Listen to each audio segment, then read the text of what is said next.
देखो जैसे ये बैटरी है तो इसका एक बिल्कुल प्लेन वाला एंड होता है और एक इधर देखो छोटा सा एक डिब्बी सा निकला होता है बाहर, बटन जैसा निकला होता है। इस बटन के पास देखो यहाँ पॉजिटिव दिख रहा होगा, जूम देखो, दिख गया। पहले तुम लोग देखो पॉजिटिव दिख रहे हैं पॉजिटिव दिख रहे हैं। आप सब लोग देख लो, पीछे पास कर लो। पॉजिटिव प्लस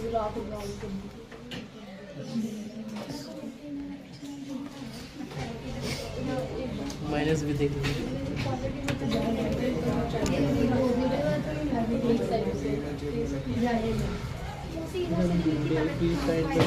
किसको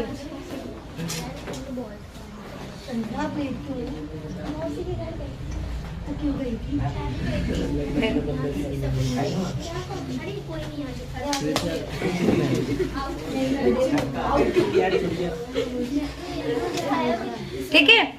तो अब आपने क्या देखा, वहाँ पॉजिटिव लिखा हुआ था, जहाँ पर ये ऐसे बटन सा बना हुआ है वहाँ पॉजिटिव लिखा हुआ है। इसका मतलब है कि ये वो वाला एंड है,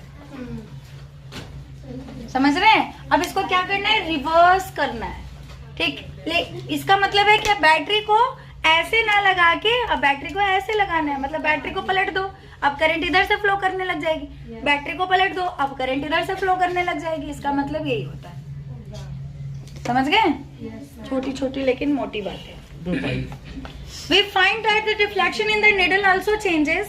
In fact, if the current is increased, ammeter भी हमने लगाया हुआ है करंट को नापने के लिए।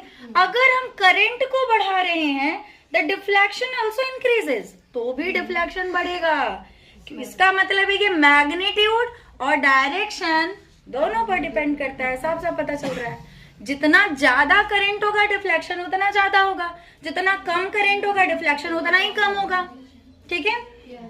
It indicates that the magnitude of magnetic field produced at a given point increases as the current through the wire increases. इससे पता चलता है कि जैसे जैसे उस वायर के थ्रू करंट बढ़ेगा वैसे वैसे ज्यादा डिफ्लेक्शन होगा। खत्म बात, ठीक है। What happens to the deflection of the needle if the compass is moved away from the copper wire but the current through the wire remains the same? अगर करंट आ ही रहा है और अगर कंपास हटा दिया जाए तो क्या होगा। कंपास हमने हटा दिया, अगर करंट अभी भी आ ही रहा है तो क्या होगा। To see this now place the compass at a farther point from the conducting wire. इस बात का पता लगाने के लिए कंपास को अब दूर रखना है, उस कार्डबोर्ड के ऊपर नहीं रखना है, उस फील्ड के अंदर नहीं रखना है, उसको दूर रखना है। देख लो